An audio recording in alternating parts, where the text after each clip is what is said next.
চুপ, একদম চুপ। তোমার মুখে আমি স্ট্যাফলার মেরে দিব। অরণি বিছানায় এসে বসল। রাফাত তখনও দাঁড়িয়ে আছে আর হাসছে। অরণি দুহাত মাথায় ঠেকালো। তার এখন এত লজ্জা লাগছে। হুট করে কেন সে এত আবেগী হয়ে উঠল?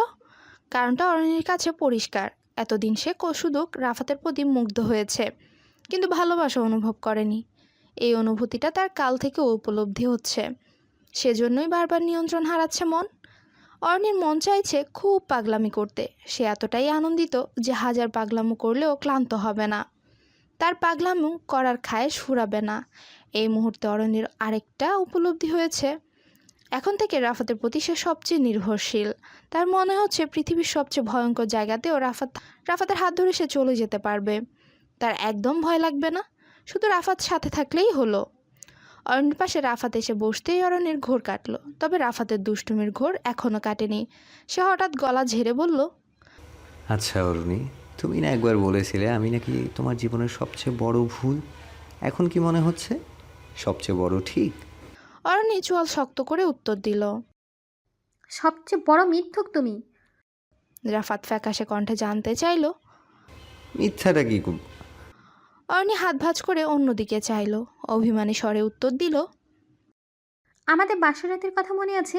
তুমি বলেছিলে যেদিন আমি তোমাকে ভালোবেসে পাগলামি শুরু করব, সেদিন তুমিও আমাকে একটা কথা বলবে। রাফাত একটু মনে করার চেষ্টা করলো, তারপর হঠাৎ চোখ বড় বড় করে তুমুল উৎসাহে বলল, এর মানে কি তুমি আমাকে ভালোবাসো? অরণি লাজুক হেসে বলল। বুদ্ধু, এটাও কি বলে দিতে হয়? রাফাত অরণির মুখ দু হাতে চেপে ধরে বলল, কথাটা তাহলে বলেই ফেলি। বলো। রাফাত কোনো কথাই বলল না। অরণিকে স্তব্ধ করে দিয়ে কথা বলার সম্পূর্ণ ব্যবস্থাই বন্ধ করে ফেলল। অরণি নিজের ঠোঁটের উপর ভারী স্পর্শ অনুভব করে চোখ বুঝে নিল। সে মুহূর্তে হঠাৎ করে জানতে ইচ্ছে হলো তার চেয়ে সুখী আর কেউ কি আছে। রাতে ঠিক হলো সবাই মিলে লুডো খেলবে। অনেক দিন একসাথে আড্ডা দেওয়া হয় না। লুডো খেলার মাধ্যমে সুন্দর সুন্দর সময়ও কাটবে। অথই আর রাফাত লুডো বোর্ড আর গুটি সাজাতে ব্যস্ত। অরণি নিপাকে ডাকতে গেল রান্নাঘরে। ভাবি, চলো আমরা লুডো খেলছি। নিপা হেসে বলল, সেই সময় আছে নাকি আমার? একটু পর তোমার ভাই আসবে অফিস থেকে, ওর জন্য খাবার গরম করতে হবে। ভাইয়া যখন আসবে তখন খাবার গরম করবে। এখন কেন? এখন আমাদের সাথে খেলো। এখন আমাকে থালা বাসন ধুতে হবে অরণি। যাও তোমরা খেলো। শারমিন তখন রান্নাঘরেই ছিলেন। তিনি নিপাকে বললেন, এগুলো আমি ধুয়ে ফেলবো, যাও তুমি ওদের সাথে খেলো গিয়ে মা। আপনি একা এত কিছু পারবেন? ইস, কেন পারবো না? তোমার চেয়ে ভালো পারবো, যাও তুমি। অরণি খুব ভালো লাগলো।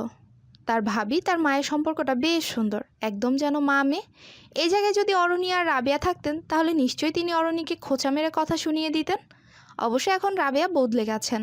তবুও আগের কথাগুলো ভেবে অরণি দীর্ঘশ্বাস ছাড়ল। নিপা আর অরণি এক টিম, অথই আর রাফাত এক টিম। লুডো খেলায় বিজয়ী হয়েছে রাফাতের টিম। অরণি রেগে বলল, চিটিং হয়েছে, আবার গেম হবে। রাফাত কলার উঁচু করে বলল, হোক, একবার যখন জিতেছি তখন আবারও জিতবো। অথই এ কথা শুনে হাসতে হাসতে রাফাতের সাথে হাত মেলালো। অরণির আগে গজগজ করছে, তার মনে হচ্ছে তাদের সাথে অন্যায় হয়েছে। রাফাত আর অথই চালাকি করেছে। শারমিন রান্নাঘর থেকে সবার হইচই শুনে মুচকে হাসছিল। অনেক দিন পর বাড়িটা গম গম করছে। অথইও হাসছে। হঠাৎ কলিং বেল বাজলো। অনিকেত এসে গেছে। 4 বছরের যারা দ্রুত দরজা খুলতে গেল। বাবা এলে সবার আগে দরজা খুলতে ছুটে যাবে এই মেয়ে। অন্য কেউ যদি আগে দরজা খুলে দেয় তাহলে এই ভ্যাক করে কেঁদে ফেলবে। অনিকেত ভেতরে ঢুকে মেয়েকে কোলে নিল। আমার মামনি কেমন আছো? যারা আহ্লাদি কণ্ঠে বলল, কি আনবো মা? যারা ঠোঁট উল্টে কেঁদে ফেলতে নিচ্ছিল তখনই অনিকেত পকেট থেকে লজেন্স বের করে দিল। লজেন্স পেয়ে যারা ভীষণ খুশি। ঘুমাতে যাওয়ার সময় নিপা তেলের বোতল হাতে শারমিনের ঘরে ঢুকলো, বলল, আসুন মা, আপনার চুলে তেল মেখে বেনি করে দেই। শারমিন বিরক্তি কণ্ঠে বললেন, এই রাত বিরাতে তোমাকে এসব কে করতে বলো? সমস্যা নেই মা, যারা ঘুমিয়ে পড়েছে।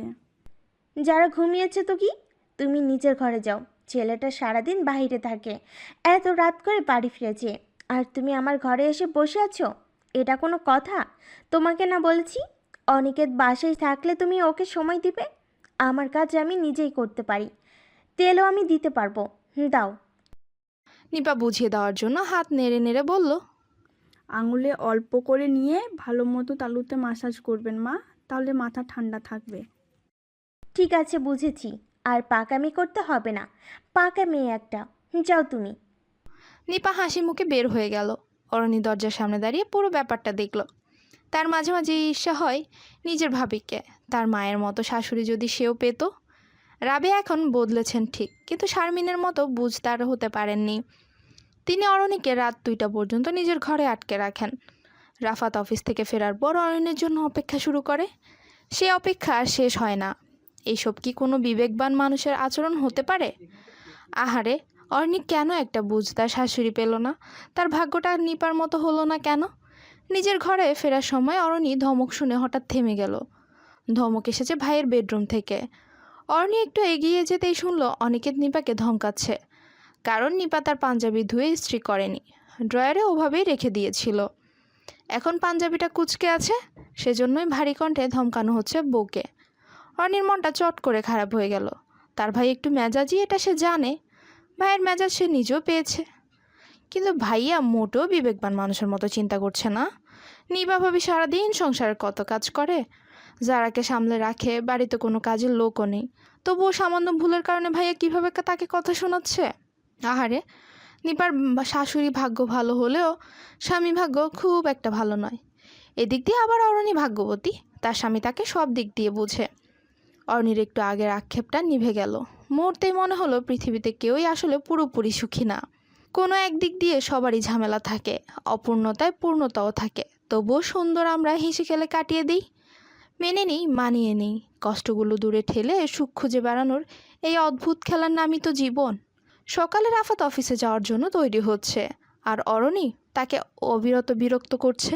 রাফাত গলায় টাই বাঁধছিল। অরণি তার গলা জড়িয়ে ধরলো, আহ্লাদি স্বরে বলল, আমি বেঁধে দিই?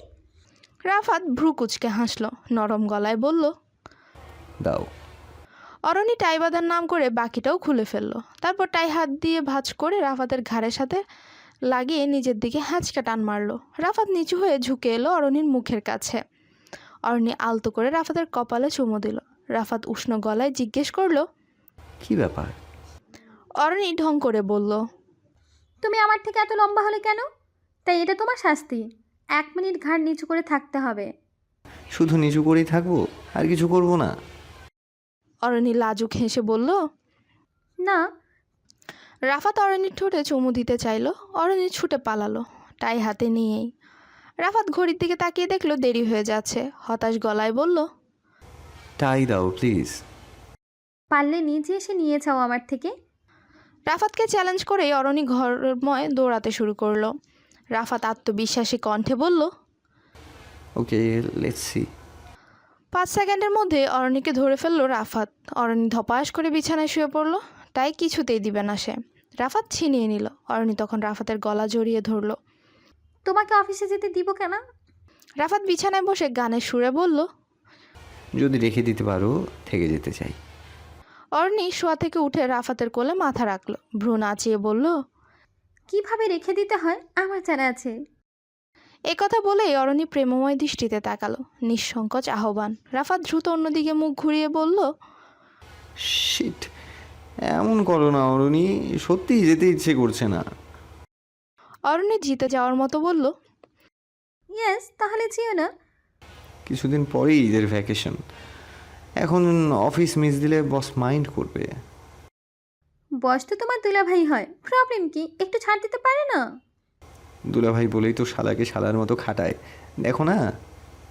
অরণি খিলখিল করে হাসতে লাগলো। তারপর হঠাৎ মন খারাপ করে বলল, আচ্ছা, তোমার কি অফিসে যেতে খুব কষ্ট হয়? অফিসে যেতে কষ্ট হয় না, কিন্তু তোমাকে রেখে যেতে কষ্ট হয়। তাহলে নিয়ে যাও। সম্ভব হলে সত্যি নিয়ে যেতাম। এই শোনো, কাছে আসো। রাফাত কাছে এলো। অরণি ফিসফিস করে বলল, তোমাকে সুন্দর লাগছে। এই বলেই দৌড়ে চলে যাচ্ছিল। রাফাত হাত ধরে বলল, আমার কথা শুনবে না? কি? রাফাত অরণির মতো ফিসফিস করে বলল, তোমাকে সত্যি হট লাগছে। অরণির মুখটা দীপ্তিহীন হয়ে গেল। রুবায়েতের কথা মনে পড়ে গেছে। ঘৃণায় গা গুলিয়ে আসতে চাইল। আবার সেই অস্থিরতা, হতাশা আর মন খারাপ ফিরে এলো।